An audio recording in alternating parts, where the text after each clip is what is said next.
అంటాడు, పార్టీలో కష్టపడేటోళ్ళకే గుర్తింపిస్తాం.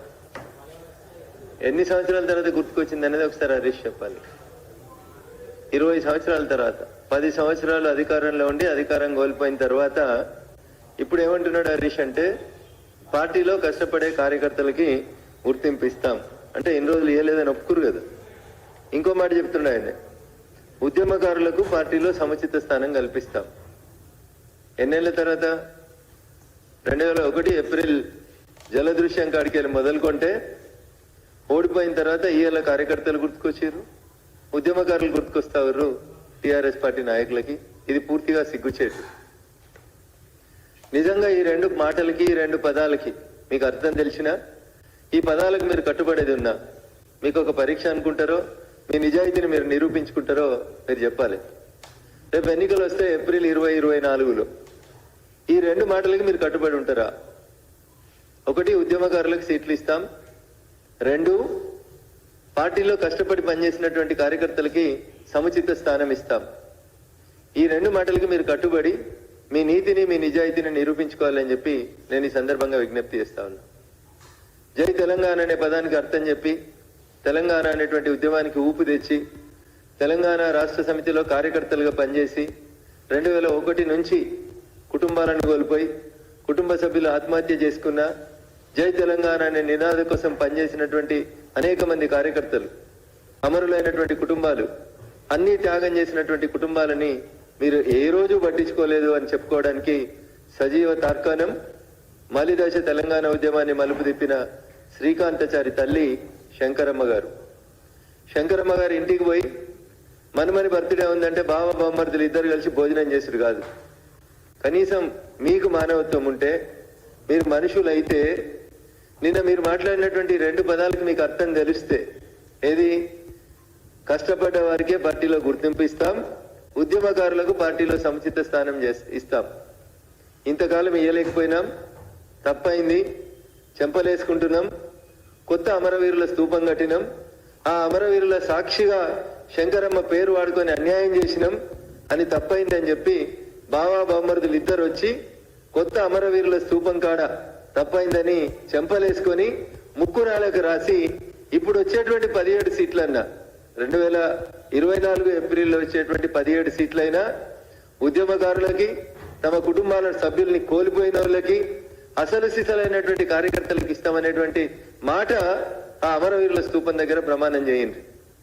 నేను ఎందుకు ఇంత స్పెసిఫిక్ గా మాట్లాడుతున్నా అంటే, ఇప్పటికే మెదక్ లాంటి సీట్లు అమ్ముకున్నారని, చేవెళ్ళ లాంటి సీట్లు అమ్ముకున్నారని, రేపో మాపో నల్గొండలు, మహబూబ్ నగర్లు కూడా అమ్ముకుంటారని, డబ్బున్నోళ్ళకే సీట్లు ఇస్తారని, ఇట్లా రకరకాలైనటువంటి ప్రచారాలు మీ సమీక్ష తర్వాత బయటకు వస్తున్నాయి. మొన్నటి మెదక్ సమీక్ష తర్వాత ఓఆర్ఆర్ ఏర్పాటు సమయంలో డిప్యూటీ కలెక్టర్ ఉండి రింగ్ రోడ్డు వంకలకు కారణమై నాటి రాజశేఖర రెడ్డి గారికి అనుంగు శిష్యుడిగా పేరు తెచ్చుకొని ఆ రోజు 100 కోట్ల భూముల్ని అప్పనంగా రింగ్ రోడ్డు పక్కన సంపాదించుకున్నాయన, తర్వాత 7 సంవత్సరాలు సిద్దిపేట కలెక్టర్ గుండి మల్లన్న సాగర్, రంగనాయక సాగర్, పోచమ్మ సాగర్ల పేరిట మా జిల్లా రైతాంగం ఉసురు పోసుకొని రాత్రులకు రాత్రులు పోలీసు వాళ్ళని పెట్టి ఊర్లను ఖాళీ చేపించి నష్టపరిహారం సరిగ్గా ఇవ్వకుండా ఆ రోజు సంపాదించుకున్న 100 కోట్ల భూములను ఈరోజు లక్షల కోట్లుగా మార్చుకొని కలెక్టర్లు గుండి కాళ్ళు మొక్కి ఎమ్మెల్సీలు తెచ్చుకున్న వాళ్ళకి మళ్ళీ 100 కోట్లకి మెదక్ ఎంపీ సీటు భారం పెట్టుకున్నారని కార్యకర్తలంతా గుసగుసలాడుతున్నారు.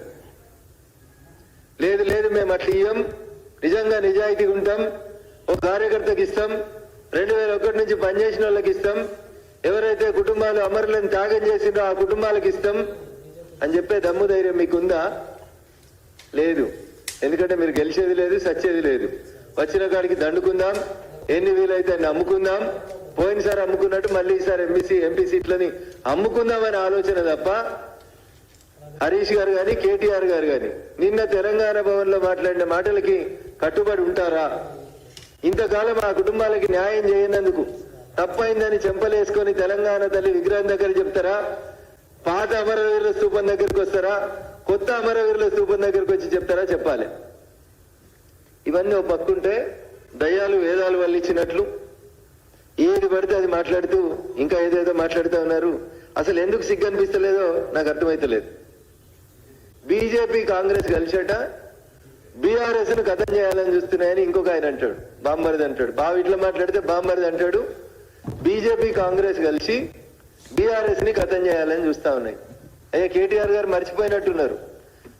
ఎన్నికల ప్రచార సందర్భంగా ఈ దేశ ప్రధానమంత్రి సాక్షాత్తు నరేంద్ర మోడీ గారు నిజామాబాద్ లో జరిగినటువంటి ఒక బహిరంగ సభలో మీ నాయన ఢిల్లీకి వచ్చి నరేంద్ర మోడీ గారిని ప్రధానమంత్రి హోదాలో కలిసి నేను నా కొడుకును ముఖ్యమంత్రి చేద్దాం అనుకుంటున్నా, మీ ఆశీస్సులు ఉండాలని అడిగితే అది కాదు, కుదరదు అని చెప్పి మీకు మాకు పొత్తు పొంతన ఏది కుదరదని ఖరాఖండిగా చెప్పి పంపించిన అని చెప్పి నరేంద్ర మోడీ గారు సాక్షాత్తు బయటి ప్రపంచానికి చెప్పిన తర్వాత ఇంకా మీకు మాకు పొత్తేంది, మీరు మమ్మల్ని బదనాం చేసుడు ఏముంది? అసలు కాంగ్రెస్ భారతీయ జనతా పార్టీ ఈ రెండు కూడా సిద్ధాంతపరంగా దేశవ్యాప్తంగా రెండు విభిన్నమైనటువంటి పార్టీలు, ఇద్దరి ఆలోచనలు వేరువేరుగా ఉంటాయి.